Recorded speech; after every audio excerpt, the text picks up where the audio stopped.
Oi, gente! Vamos conversar sobre anomalias estruturais, aberrações cromossômicas estruturais e numéricas hoje, certo? Então, vamos lá! Gente, a parte da biologia que estuda, o campo da genética que estuda aberrações estruturais é a citogenética, certo? O que a citogenética estuda mais precisamente? A estrutura, composição dos cromossomos, o número dos cromossomos, o papel evolutivo que eles têm e o desenvolvimento de doenças decorrentes de eventuais problemas na formação desses cromossomos, certo? Esses caras aqui, o Sutton e o Boveri, foram os caras que começaram a estudar formato de cromossomo e tal, lá em 1903, a gente não sabe nem como que era o DNA ainda, então é uma história bem antiga, certo? Beleza. Basicamente, o que é um cromossomo? É um pedaço de DNA que tem no núcleo da célula, e eles são portadores dos genes, ou seja, um cromossomo é composto por vários trechos de DNA, que são trechos codificantes, que a gente chama de gene, e outros trechos acessórios que não são codificantes, certo? Cada lugar cada endereço de um gene a gente chama de um loci gênio, um locus, e no plural, loci gênico. Então, locus gênico é o lugar fixo no cromossomo onde fica um gene ou um marcador genético qualquer que a gente usa como referência. Tá? Então, os cromossomos têm estruturas que a gente consegue diferenciar, né? O centrômero, o braço curto e o braço longo. O braço curto sempre chama P, o braço longo sempre chama Q. E aí a gente sabe o endereço de um locus quando a gente faz uma técnica de bandeamento, ou seja, uma coloração diferencial, né, ao longo do DNA. E aí você dá o endereço do locus assim, esse locus é 7, porque é o cromossomo 7, P, que é o braço curto, 11.2. Tudo bem? Então, 7 é o número do cromossomo, Q é o braço, nesse caso Q é o braço longo, certo?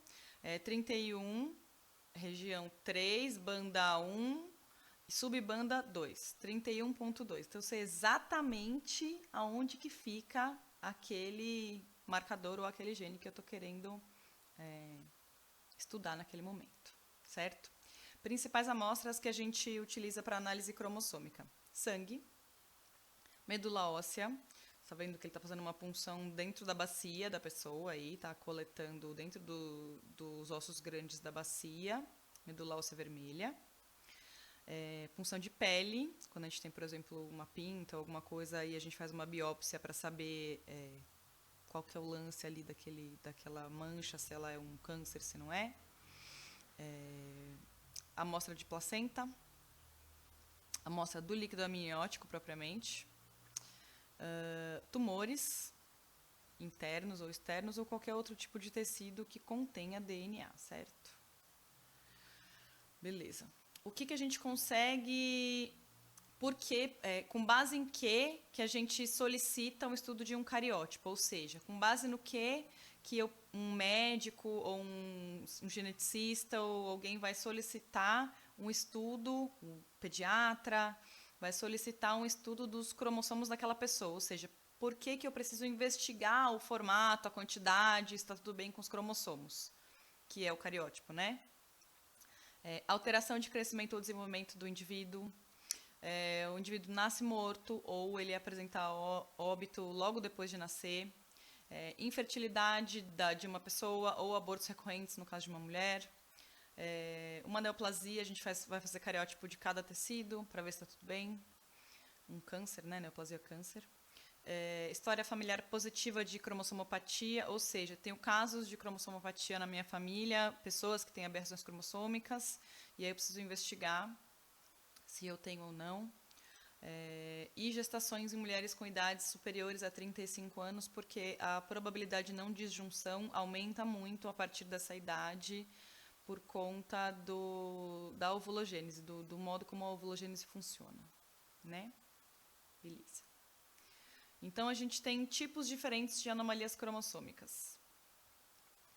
podem ser aneuploidias, ou seja, eu tenho alterações no número de cromossomos de um dos pares, um ou mais pares, mas geralmente um dos pares somente vai apresentar problemas.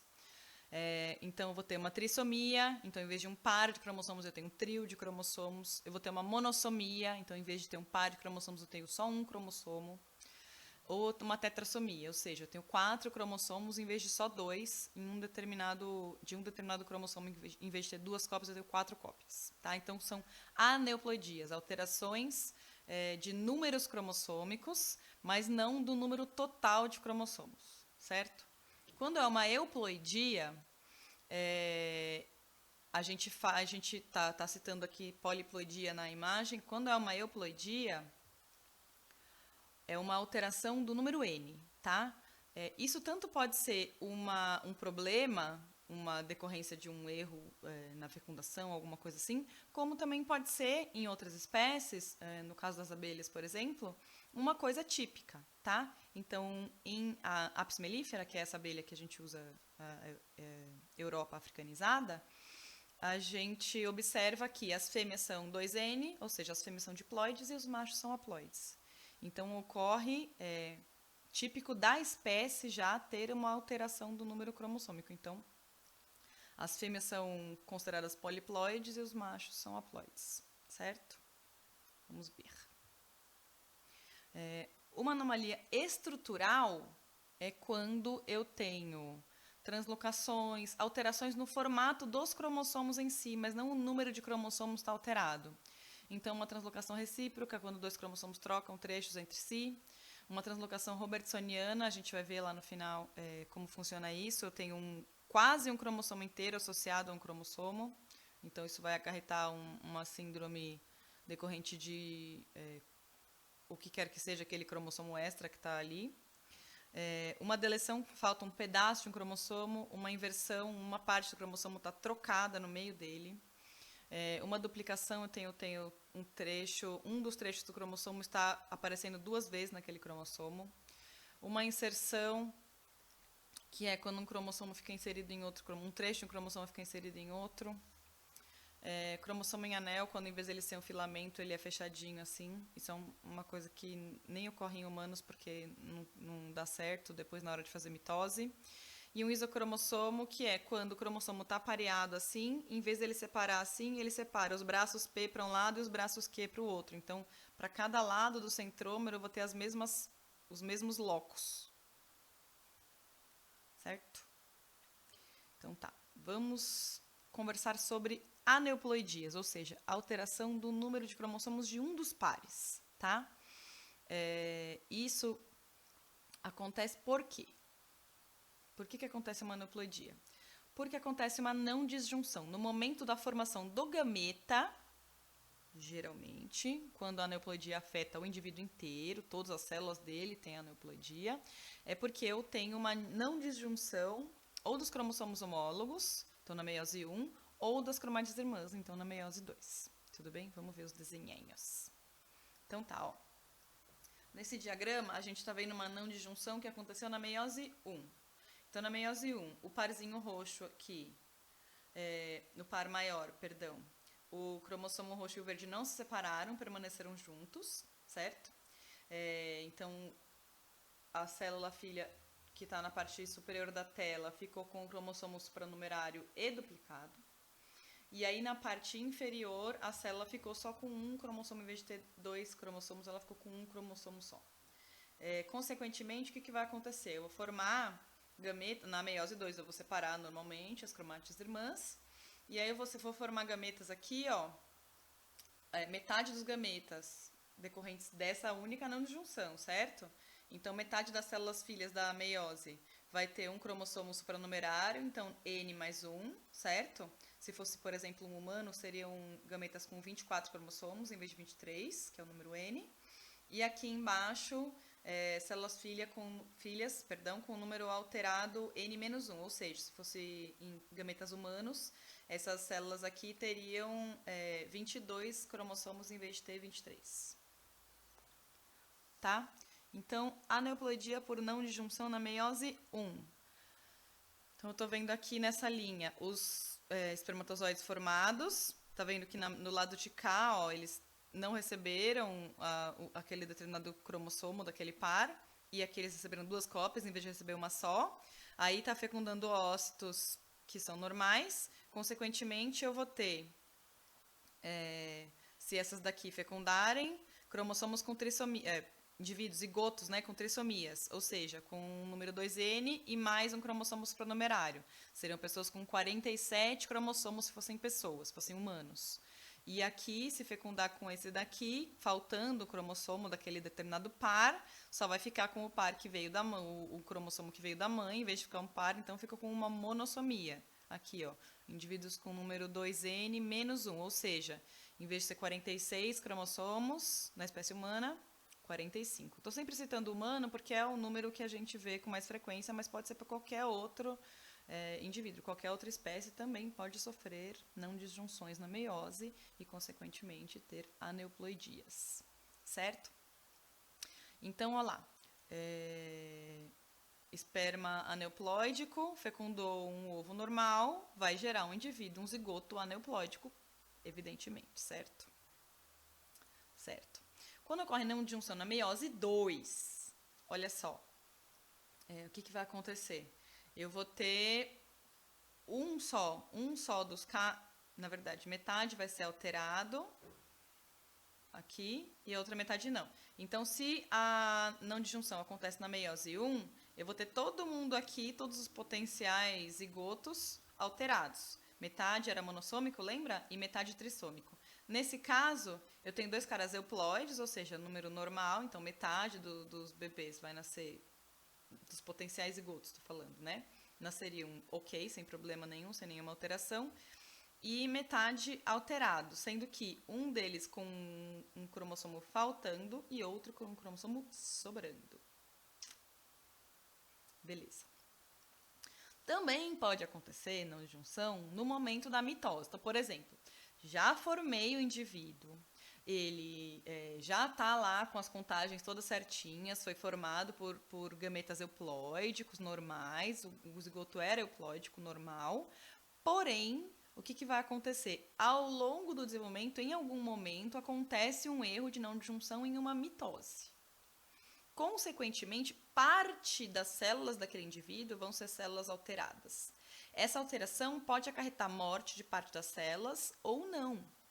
Consequentemente, eu posso, por exemplo, ter uma pessoa que tem uma síndrome de Down parcial, certo? Porque uma porcentagem das células dela tem um número alterado.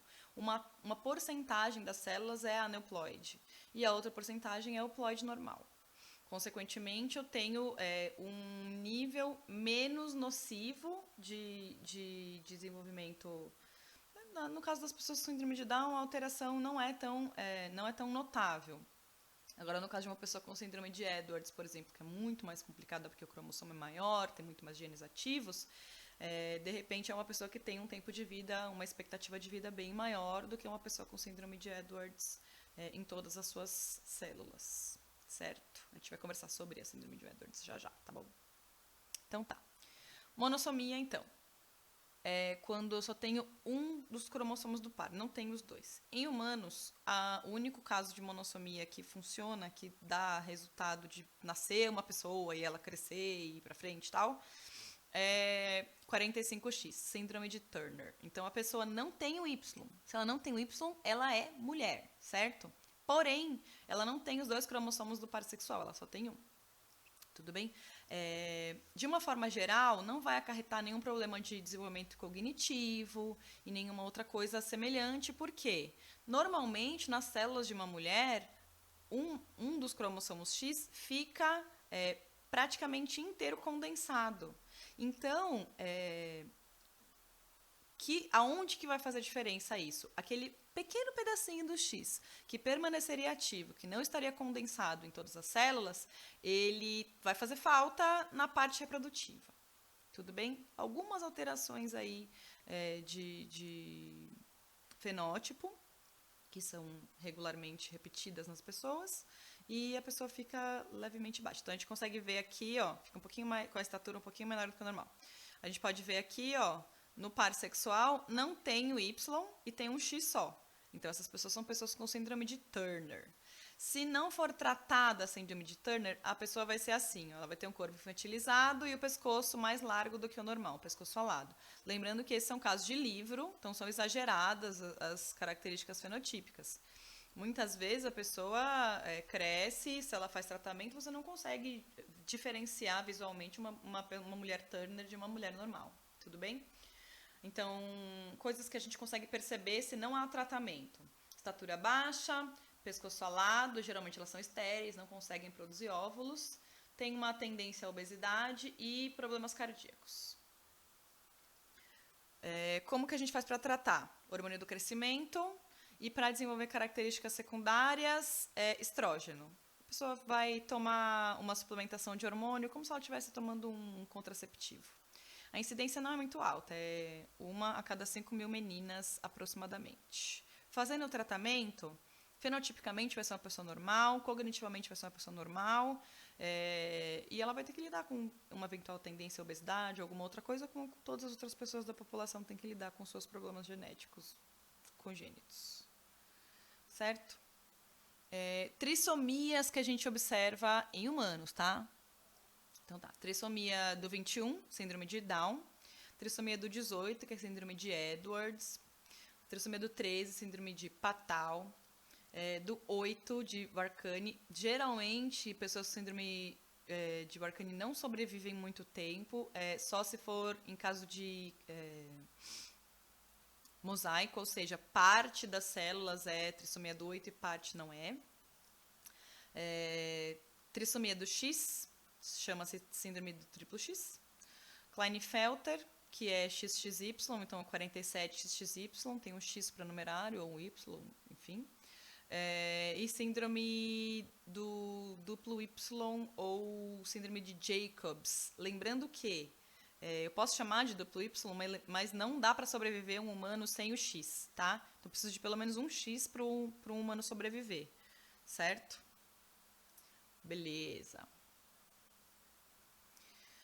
Síndrome de Down, gente, olha só, pessoinhas com síndrome de Down aqui, pessoas jovens com síndrome de Down, elas têm um cromossomo 21 supranumerário aqui, ó, e aí podem ter um desses dois, ou a pessoa é XY ou a pessoa é XX. Então, quando eu vou falar de uma pessoa que é síndrome de Down, eu falo, essa pessoa é síndrome de Down, ou seja, se ela for um menino, que nem esse cara aqui do meio, ó, só dá pra saber que é um cara porque a mãe botou uma gravatinha borboleta, né? Porque neném nessa idade a gente não consegue diferenciar normalmente. Como que eu faço para descrever? Qual que seria a fórmula cromossômica dessas pessoas? 47 XY mais 21. Tudo bem? Então eu boto depois da vírgula os cromossomos sexuais que a pessoa tem, mais o que está supranumerário. Tudo bem? Então essa pessoa aqui, estou presumindo que é uma menina, mas pode ser um menino também, mas enfim, seria 47x alguma coisa, xx ou xy, mais 21. Tudo bem? Essa pessoa aqui tá de Maria Chiquinha, então acho que é uma menina. 47xx mais 21. Tudo bem? Características que a gente consegue perceber nas pessoas com síndrome de Down. Diagnóstico clínico, baseado em reconhecimento de características físicas. Quais são essas características? O cabelo é liso e fino, a cabeça é levemente achatada na parte de trás, os olhos são puxados, tem esse aspecto asiático, assim. As orelhas são pequenas, estão localizadas abaixo dos olhos, na linha abaixo dos olhos. O que mais? Elas têm uma preguinha, o olho tem uma preguinha na parte interna, assim, epicântica, que a gente fala. Prega epicântica, que tem essa parte aqui, forma uma dobrinha, assim, tudo bem? Tem um olhinho amendoado, bem com aspecto... antigamente era chamado mongoloide, porque lembra o formato de olho de um mongol. Tudo bem? Uma pessoa que veio da Mongólia. O nariz é pequeno e achatado, geralmente. O pescoço tem muita gordura na nuca, às vezes sobras de pele também na nuca. O céu da boca é mais encurvado, o número de dentes é alterado e pode acontecer deles ficarem com uma protrusão da língua, então a língua fica para fora com mais facilidade. O que mais? Uma prega simiesca. Essa, na palma da mão aqui da pessoa, em vez dela ter esse desenho em forma de M aqui, a linha passa reta, a mão dela dobra mais retinha, assim, mais semelhante a uma mão de um chimpanzé, por exemplo, que não faz esse desenho de M, que é porque a mão dobra nesse sentido, mais na diagonal, assim. Não significa que uma pessoa que apresenta uma dessas características, ou duas, é uma pessoa que tem trissomia do 21, tudo bem? A pessoa pode ter alguma dessas características porque é uma coisa dela, ou da etnia, ou uma característica física dela, certo?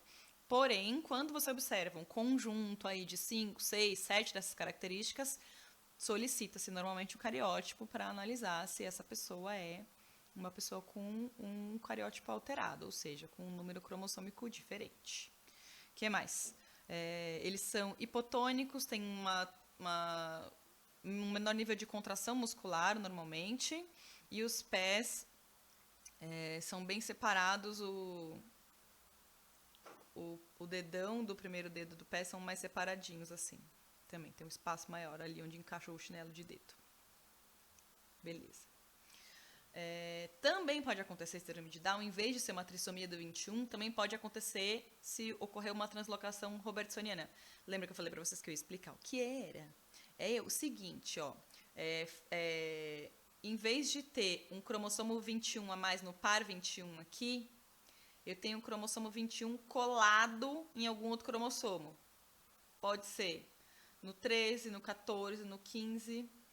O que vai acontecer? Está faltando, porque eles são acrocêntricos, esses cromossomos todos, ou seja, o centrômero é muito próximo da extremidade.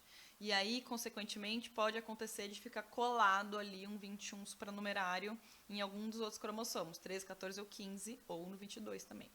Tudo bem? Ou até no 21 mesmo, tem um 21 compridão e outro 21 curtinho, ou seja, são duas cópias do 21 em um e uma cópia no outro.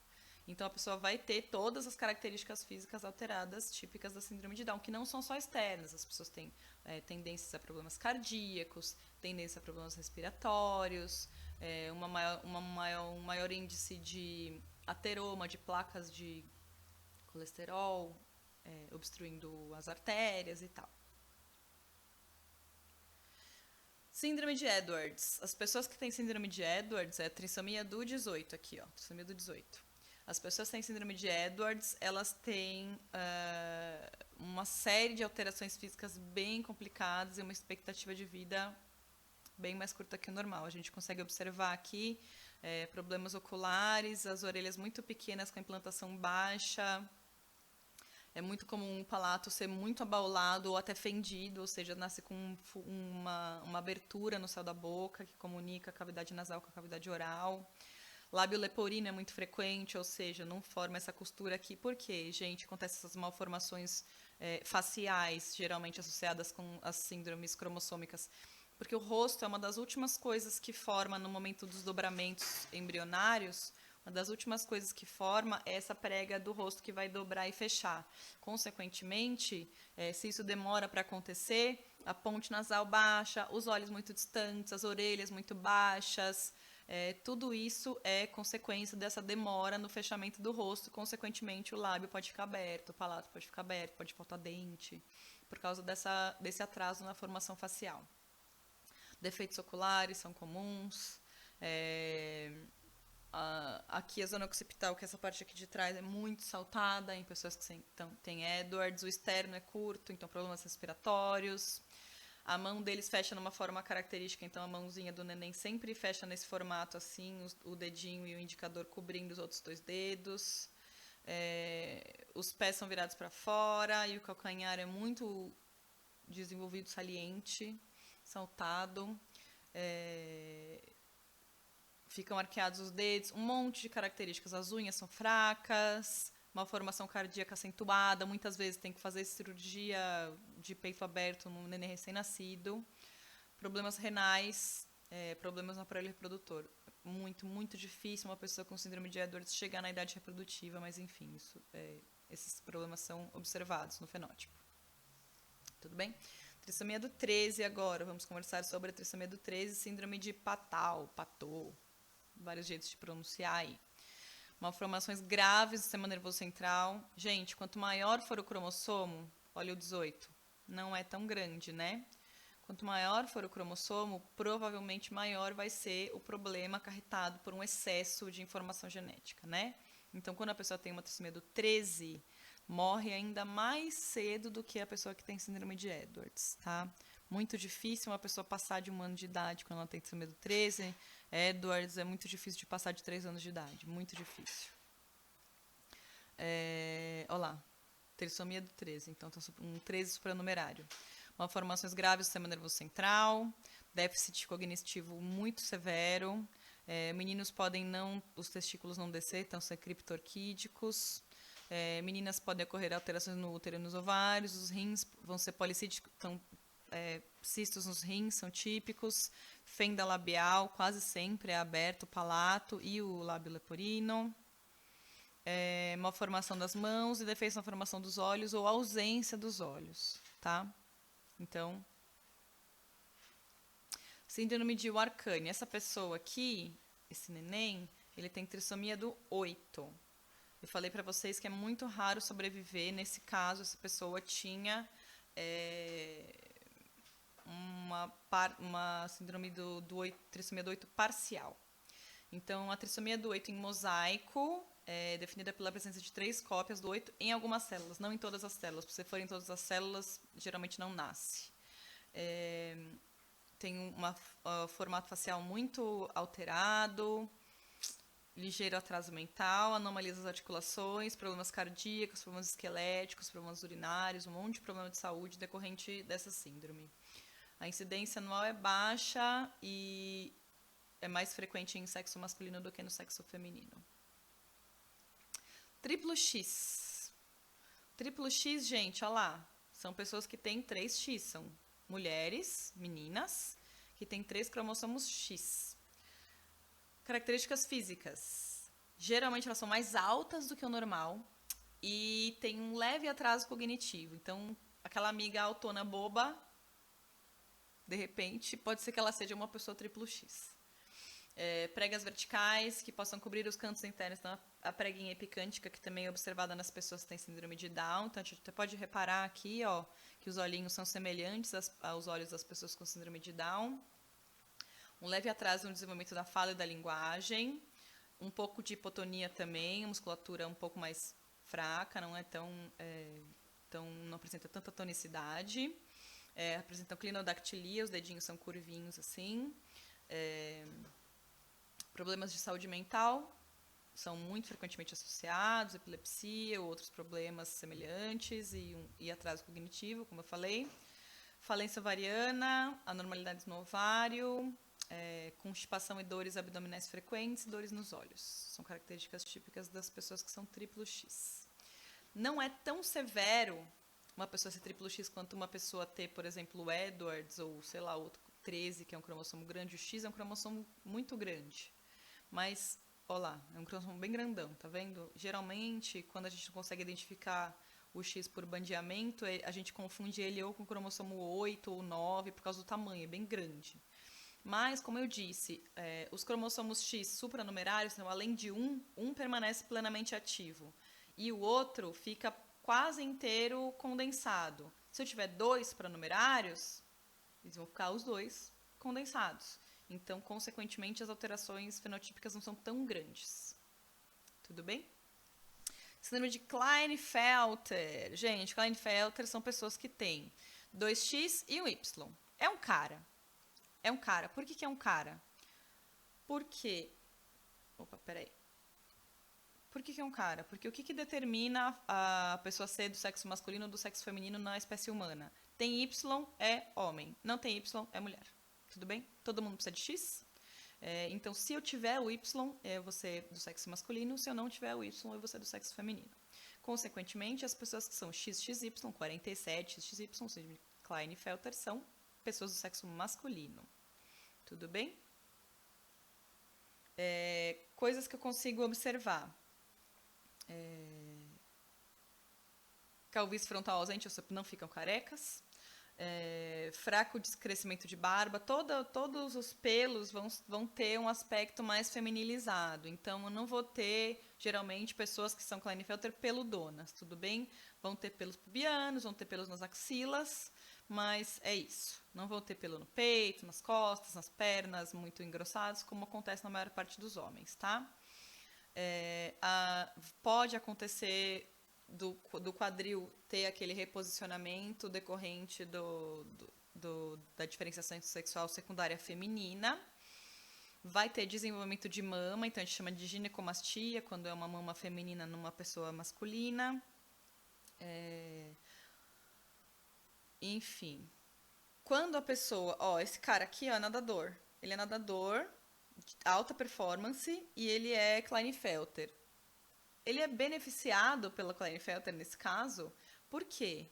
Porque quando a pessoa tem 2x, ou seja, um x quase inteiro desligado e uma partezinha ativa, vai ter uma suplementação na produção de estrógeno e progesterona. Consequentemente, vai ter gordura localizada em certas regiões do corpo. Então, na região do tórax, na região em volta do umbigo, na região dos glúteos e coxas, que são partes que geralmente, quando a pessoa tem bastante testosterona também, então pessoas que têm o Y, bastante testosterona também, vão ficar muito fortes nessa região. Então, a pessoa é Klinefelter e ela treina a musculação, é como se ela já fosse naturalmente anabolizada. Tudo bem? Então, o cara pode ficar super forte, musculoso, e ser um atleta de alta performance, por exemplo, por causa dos níveis fisiológicos dele, hormonais, que já são níveis que favorecem a formação dessa musculatura mais desenvolvida aí. Tudo bem? Síndrome de Jacobs. Jacobs, gente, ou supermacho, até parece, né? São pessoas que têm 2Y, tá? Como que é esse cara? Ele é meio irritadinho, mas é a única coisa que você vai perceber de diferente, na verdade. Então, a maioria dos homens XY e Y são fenotipicamente normais, tá? A maioria deles é normal. Pode acontecer de ser um pouco mais alto do que o normal, um crescimento ligeiramente acelerado na infância. Antigamente era associado ao comportamento antissocial, mas isso também aconteceu porque teve uns estudos aí com amostras viciadas, enfim. Mas é uma pessoa como qualquer outra. Você educa a pessoa tem acessos de fúria, sei lá. Você educa, ensina que não é aceitável aquele comportamento e tudo bem. Então, 1 em cada 1000 nascimentos do sexo masculino são pessoas com síndrome de Jacobs. Tetrassomia do X, ou seja, tem 4 cromossomos X. A prevalência é baixa, descritos 40 casos na literatura. Na verdade, prevalência desconhecida, porque as pessoas podem ser confundidas com pessoas triplo X, vão ser fenotipicamente semelhantes a pessoas triplo X, mas aí nesse caso a pessoa triplo X vão pedir o cariótipo dela e aí consequentemente vai aparecer lá 4 cromossomos X em vez de 3, que era o esperado, tudo bem? Atraso de linguagem, dificuldade de aprendizagem, atraso no desenvolvimento e dismorfismo facial. Então, a face também vai ter o aspecto alterado. Hipertelorismo ocular, ou seja, os olhos são distantes, fendas palpebrais inclinadas para cima, ponte nasal baixa, então aqueles lances de atraso de desenvolvimento facial que eu falei para vocês. Hipotonia, flacidez articular, as articulações são mais flácidas do que o normal, os ligamentos mais frouxos, anomalias dentárias, displasia da anca, ou seja, o quadril, o fêmur não encaixa corretamente no quadril como deveria. E também uma possível suscetibilidade aumentada a infecções na infância, então imunologicamente comprometidas, possivelmente. Certo, gente? Vamos encerrar a primeira aula por aqui. Conversamos então sobre as aneuploidias humanas e a gente volta para falar sobre as aberrações estruturais na aula 2. Tchau, tchau!